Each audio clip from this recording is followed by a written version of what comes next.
My name is Alyssa Kincaid, and this morning I sat across from the people who gave me life, watching them try to erase mine. We were 6 feet apart in Courtroom 14B. The lighting buzzed overhead, sharp and sterile, while the bailiff called the case. On the plaintiff's side, Charles and Loretta Kincaid, my parents. On the defense, me, just me. They were suing me for fraud, claiming I had stolen the identity of a veteran who had died overseas. Claimed I forged documents to collect benefits I didn't deserve. Claimed I had built my whole life on a lie. They didn't even look at me. I didn't flinch when the lawyer laid out their so-called evidence. The absence of military photos, the missing discharge papers, the fact that no one could confirm I ever served. They painted a picture of a woman living in delusion, a daughter desperate for attention. I stayed silent, my hands folded. My uniform wasn't on my body. It was folded neatly at home in a cedar chest, but I could still feel the seam of the old combat patch under my skin. Still remember the smell of Kandahar sand, the metallic bite of blood, the tremor in the medic's voice when I took over compressions. They thought silence meant guilt. Then the judge spoke.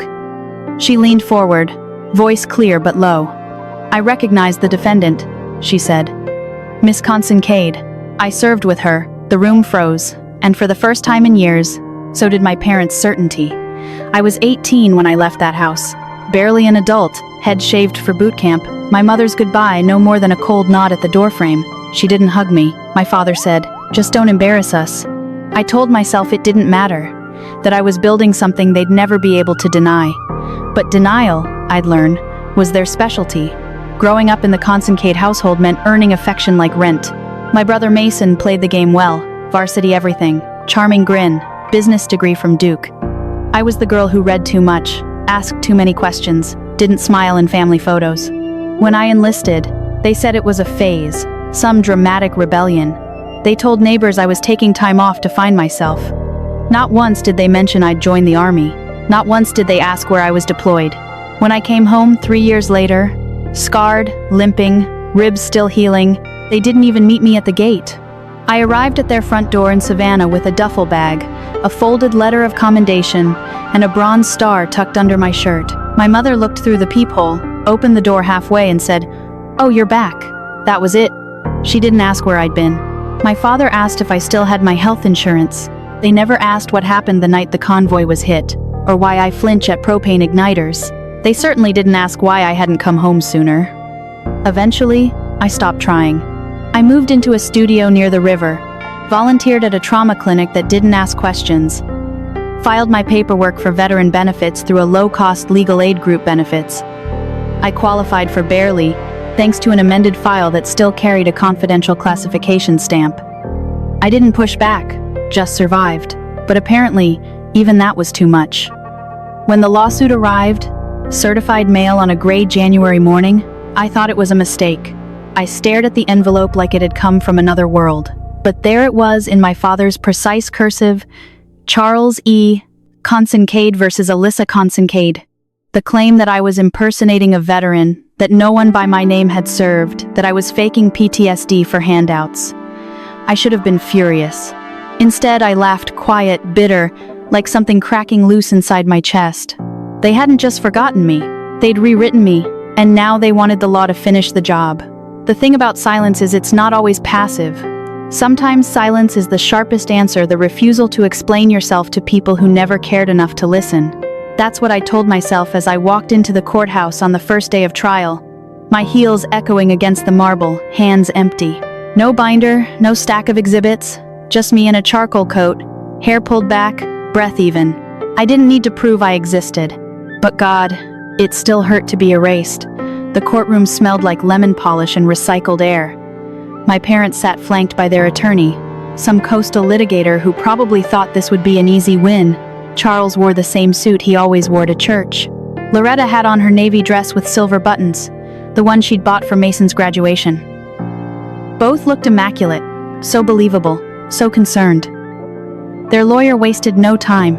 He called me unstable, said I had fabricated military records using stolen credentials, presented a discrepancy in Department of Defense listings, no Alyssa Kincaid, no enlistment under my social security number, showed financial records of my veteran benefits monthly deposits, therapy subsidies, subsidized housing credits.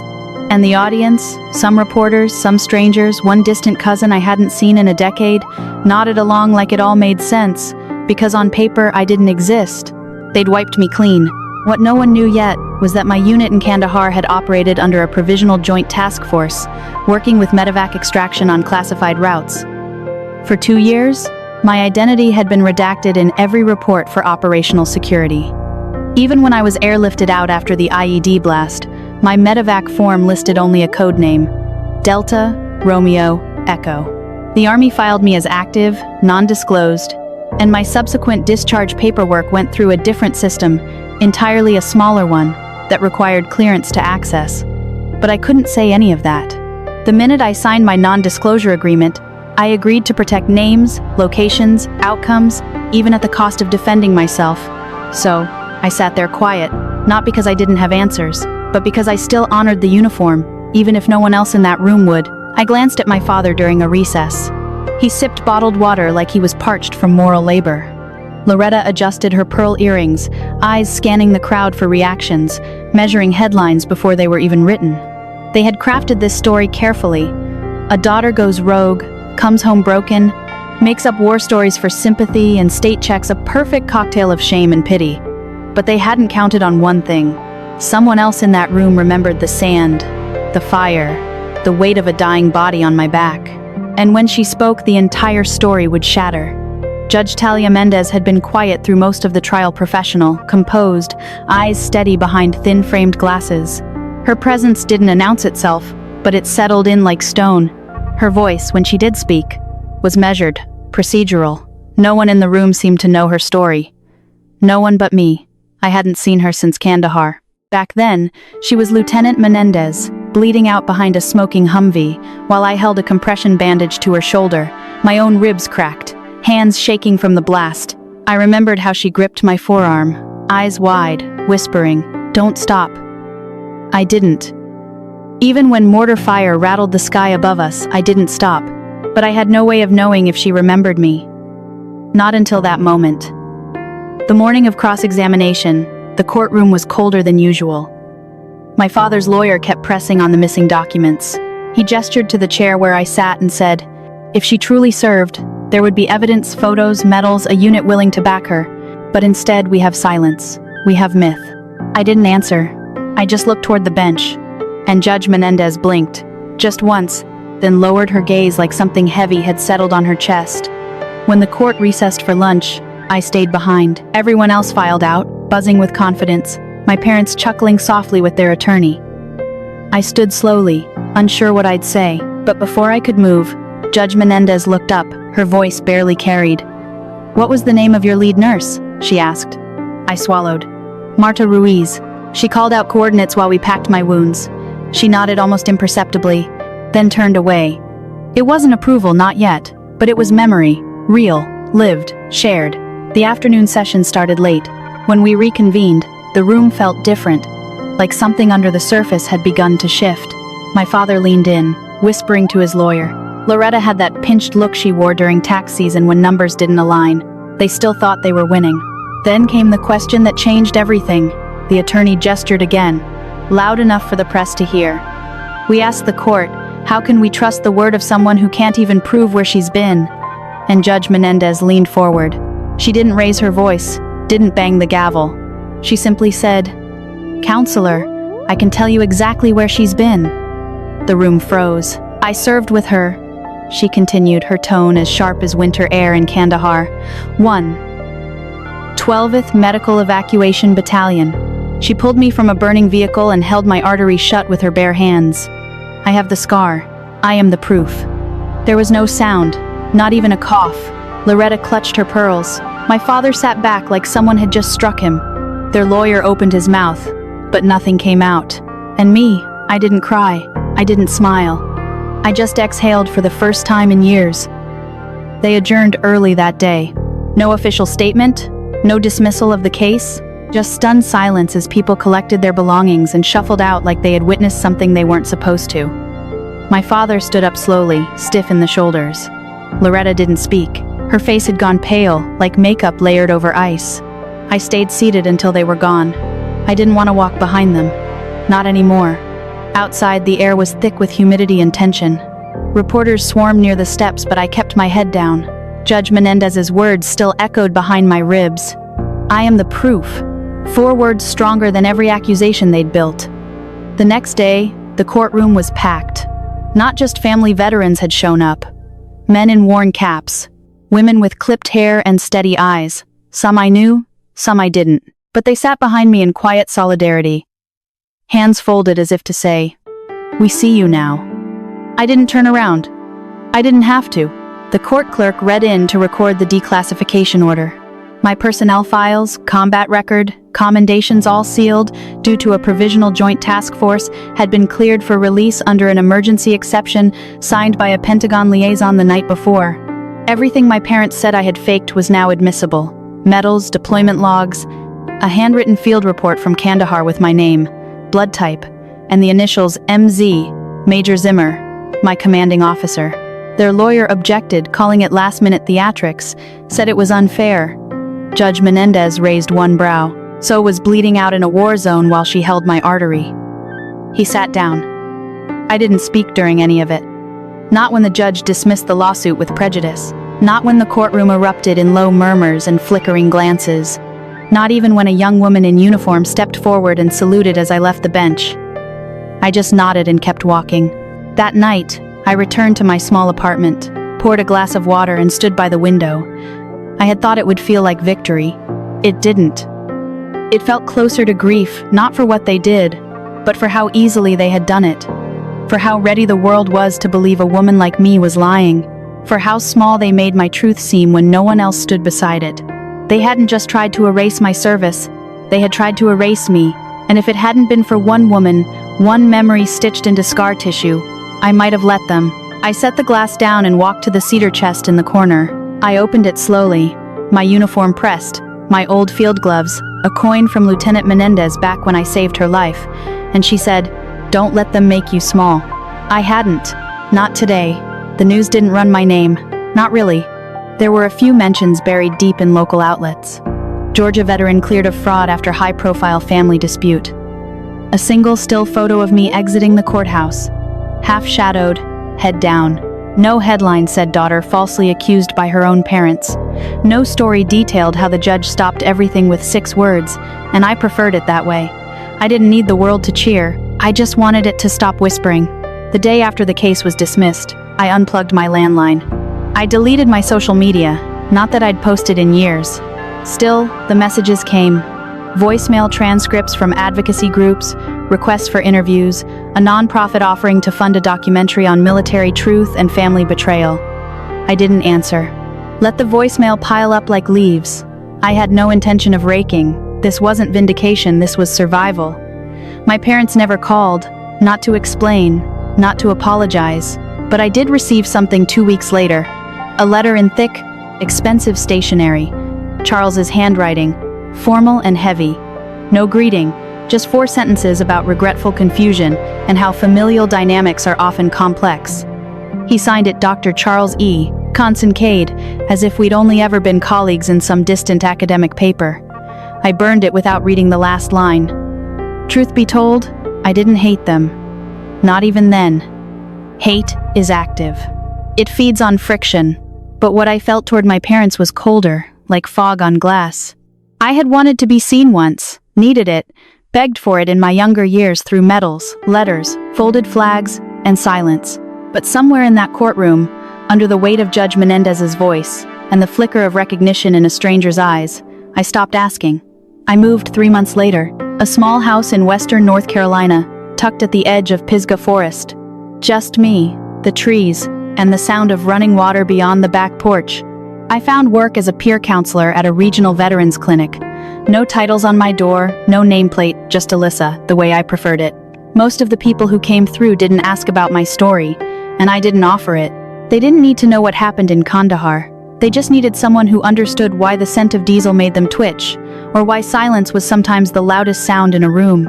Some days I'd catch myself watching the door, as if expecting them my father, Loretta, even Mason, but they never came. I heard through someone at the clinic that my brother took a job in Florida, some lobbying firm. My mother still hosted charity events. I became a footnote in their social script. The daughter who drifted, the one we try to love from a distance. That was fine. Distances can be safe. One quiet Friday, just before closing, a man walked into the clinic. Mid-50s, Marine veteran by the build, the way he scanned the exits before sitting, scar across his neck like a thick rope had once tried to end him. He didn't say his name. He sat across from me, calloused hands, folded, eyes steady. "You the one from the trial?" he asked after a moment. I nodded slowly. He didn't ask what happened, didn't demand receipts. Just leaned back and said, "You stayed quiet. You didn't beg." I didn't know what to say to that. So I just said I wasn't going to let them tell my story for me. He tapped the armrest thoughtfully. "That's the kind of strength people don't know how to praise," he murmured. "But the right people notice." Then he stood and left, like he'd only come to confirm something real still existed in the world. Later that evening, I returned home and checked the mailbox. No name on the envelope, just my address written by hand. Inside, a photograph, old and grainy. Me kneeling beside a smoking Humvee, dirt across my face, blood-soaked gauze pressed to a wound just off frame. My eyes locked, jaw set. In the corner, a single word, barely legible. Menendez. She'd kept it all these years. Not for court, not for headlines. Maybe as proof, maybe as a reminder. I framed the photo and placed it on the shelf above the fireplace. Not beside medals, not near the folded flag. Just above a piece of wood I'd carved months earlier. The truth doesn't need to shout. Some kinds of justice don't come with applause. They arrive in silence. In the way your breath steadies again. In the way your name no longer burns in your own mouth. In the way you can look at your reflection and finally stop apologizing for surviving. I no longer measure time by deployments or court dates. Not by anniversaries. Not by letters that never arrived. These days, I count it differently. By how long the sunlight stays on the porch in late spring, or by the way the wind shifts just before a thunderstorm rolls in. Time feels slower here, but it's the kind of slow that lets you breathe again. My name is Alyssa Kincaid, and I am no longer missing. After the case was dismissed, the Department of Defense reprocessed my file. A manila envelope arrived by certified mail one morning, tucked beneath the paw of my one-eyed rescue dog, who likes to guard the porch like it's a military post. Inside the envelope was a simple certificate, honorably discharged. Enlistment 2008, Division 1 12th Medical Evacuation. Awards, Bronze Star, Army Commendation with V device, 3 letters of field recognition. It looked so unremarkable, so bureaucratic. But I ran my fingers over my name like it was a prayer. I didn't tell anyone. I didn't need to.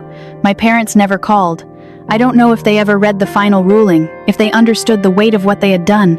Maybe they still believe I made it all up. Maybe that's easier for them than facing the truth that their daughter became someone they never took the time to know.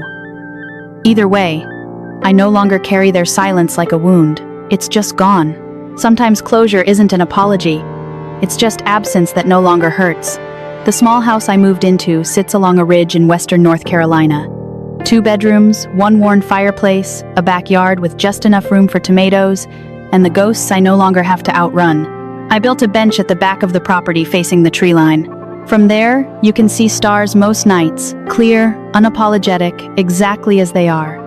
At the clinic where I work, people come and go. Some stay quiet for weeks before saying a word. Others open up fast, like the silence might eat them alive if they don't. I let them choose the pace. I don't talk about my trial unless someone asks. And even then, I don't offer details. I just say, the truth survived. That's what matters. And it is. One evening after a group session, a young vet lingered behind. Her name was Liv, Army Signals Intelligence. Small voice, steady eyes. She glanced toward the door, then looked at me. My parents still think I made it up, she said. The night attack, the fire, all of it. I nodded, not as sympathy, but recognition. They won't come around, she added. Maybe they don't need to, I replied. She didn't cry, she just exhaled. And in that breath was something I knew well. The release that comes when someone finally stops asking for permission to be real. That night, I sat out on the bench behind my house. The stars came early. Crickets hummed their low, constant song. I held a photo in my hand, the one Menendez had sent me, Kandahar. My face streaked with soot, hands red, jaw tight, a sliver of light across my shoulder like a blade. That woman was still inside me. She had survived more than gunfire.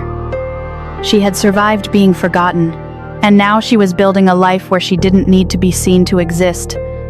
She just needed to stay true.